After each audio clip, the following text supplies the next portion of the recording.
Hello friends, welcome back to our YouTube channel Mac Tech solution.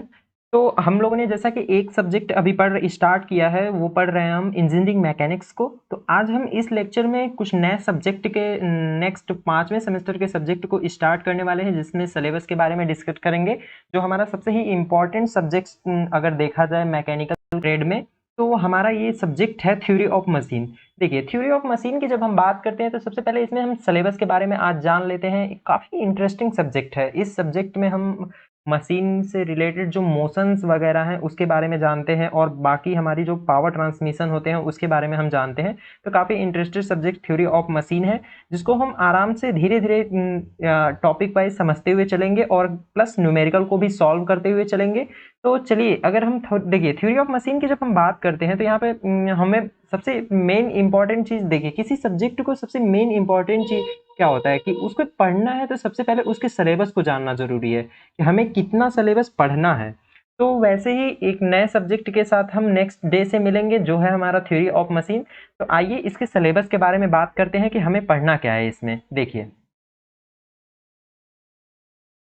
Syllabus की जब हम बात करते हैं, टॉम इसे शॉर्ट फॉर्म में टॉम बोलते हैं। तो अगर इसके सिलेबस की बात करते हैं तो हमारा एक सबसे इम्पॉर्टेंट चैप्टर, पहला चैप्टर जो है इंट्रोडक्शन, जिसे भी बोल सकते हैं या फिर सिंपल मैकेनिज्म बोलते हैं। सिंपल मैकेनिज्म, काफ़ी ही इम्पॉर्टेंट टर्म्स इसमें निकल के आते हैं, जिसमें हम लिंक वगैरह, ज्वाइंट और चैन, पेयर, इन सभी के बारे में देखेंगे। और इनसे मिलकर जो हमारी मशीन तैयार होती है, मशीन के मोशन के बारे में हम जानेंगे। मशीन के मोशन के बारे में जानेंगे, जिसे हम सिंपल मैकेनिज्म के नाम से जानते हैं। और इस पे मशीन कैसे काम करती है, हमारी मोशन क्या क्या होती है, और उसके इन्वर्जन को जानेंगे हम। डिफरेंट डिफरेंट टाइप के मैकेनिज्म को देख के हम यहाँ पे सॉल्व करेंगे उसके न्यूमेरिकल सेशन को भी।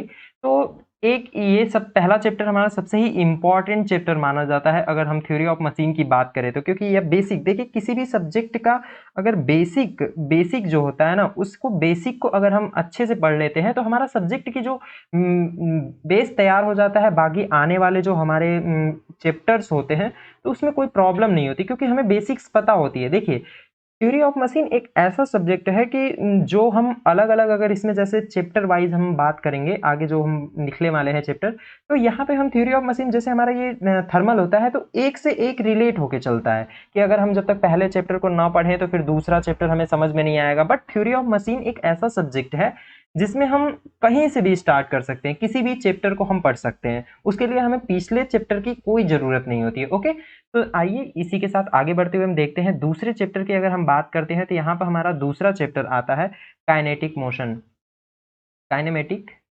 एनालिसिस करना, kinematic analysis and synthetic synthesis. देखिए, इसमें क्या होगा कि जैसे हमने बताया कि पहले चैप्टर में हमने जो मशीन बनाया, जो मैकेनिज्म हमारा तैयार हुआ था, जो मैकेनिज्म हमारा तैयार हुआ था, इस मैकेनिज्म के मोशन के बारे में जानेंगे। मोशन की अगर हम बात करते हैं, जहाँ पे हमारा वेलोसिटी निकल के आता है, वेलोसिटी, एक्सेलरेशन और बाकी रिलेटिव मोशन जो हमारा होता है उसके बारे में हम जानेंगे। और प्लस इसे दोनों तरफ से देखेंगे। देखिए, वेलोसिटी और एक्सेलरेशन जो हम निकालते हैं, इसे हम ग्राफिकल मेथड से भी समझेंगे, ग्राफिकल मेथड से भी, प्लस इसे हम एनालिटिकल मेथड मीन्स कि हम न्यूमेरिकल सॉल्व करके इसे हम समझेंगे। ओके, तो एक चैप्टर हमारा ये आता है, ये भी चैप्टर काफ़ी इंपॉर्टेंट है इसमें अगर थ्योरी ऑफ मशीन से देखा जाए तो। उसके बाद अगर काइनेमेटिक की बात करते हैं तो आगे चलते हुए हम देखते हैं एक हमारा चैप्टर आता है डायनेमिक, डायनेमिक ऑफ मशीन, जहाँ पे हम मशीन के डायनेमिक पार्ट को देखते हैं। ओके, यहाँ पे हम जायरोस्कोप की बात करेंगे, स्टैटिक और डायनेमिक फोर्स एनालिसिस की बात करेंगे। ओके, और इसी के साथ एक हमारा चौथा चैप्टर निकल के आता है, सॉरी ये तीसरा, चौथा चैप्टर निकल के आता है हमारा पावर ट्रांसमिशन, पावर ट्रांसमिशन। देखिए, पावर ट्रांसमिशन में हम देखते हैं कि जैसे हमारी मशीन रन कर रही है तो जो पावर हमें मशीन को एक पार्ट से दूसरे पार्ट को मूव कराने के लिए जो पावर की ट्रांसमिशन की जाती है ना, मतलब कि एक पार्ट से दूसरे पार्ट तक पावर को भेजा जाता है, उसके बारे में हम समझेंगे कि वो कौन-कौन से ऐसे पार्ट होते हैं जिसकी वजह से हम पावर को ट्रांसमिट कर सकते हैं। कि जैसे हम इसमें अगर बात करें तो नॉर्मल वे देखें तो इसमें बेल्ट हो सकता है, रोप हो सकता है। इसके बारे में हम पढ़ेंगे कि बेल्ट और रोप क्या होता है, इसके टाइप्स को भी पढ़ेंगे हम, टाइप्स को भी पढ़ेंगे। प्लस इसमें एक आता है, इसके वेलोसिटी के बारे में भी हम जानेंगे और पुली के बारे में भी हम जानेंगे, जो हमारी पुली होती है उसके बारे में भी हम जान सकते हैं।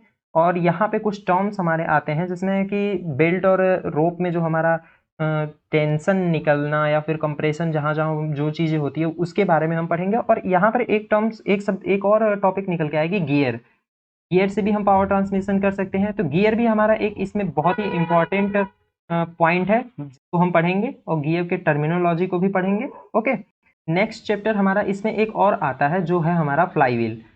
फ्लाईव्हील भी मशीन ही है, एक मशीन का पार्ट है, तो इसे भी काफ़ी कंसेप्चुअल देखिए। फ्लाईव्हील एक ऐसा चैप्टर है जहाँ पे हमें कुछ बड़ा चैप्टर नहीं है, ये काफ़ी छोटा चैप्टर है, बट इसे समझना काफ़ी प्रॉब्लम होती है क्योंकि ये एक थ्योरेटिकल पार्ट है प्लस ग्राफिकल पार्ट है, इस वजह से इसे समझना थोड़ा सा प्रॉब्लम होता है। तो यहाँ पर भी हम डायग्राम के हिसाब से, ग्राफ के हिसाब से बना के वहाँ पे समझेंगे और कोफिशिएंट ऑफ फ्लक्चुएशन देखेंगे कि स्पीड का फ्लक्चुएशन कैसे होता है वहाँ पे, और फंक्शन क्या है स्पीड का, फंक्शन बाद देखेंगे। ओके, टर्निंग मोमेंट डायग्राम देखेंगे वहाँ पे कि जब जैसे हमारा 4 स्ट्रोक इंजन होता है, 2 स्ट्रोक इंजन होता है, तो उसमें टर्निंग मोमेंट डायग्राम बनता है एक, तो उसके बारे में भी हम यहाँ पे बात करेंगे। और एक चैप्टर हमारा यहाँ पे और आता है, जो छठा चैप्टर की अगर हम बात करते हैं तो वो चैप्टर हमारा है cam and follower. Cam and follower,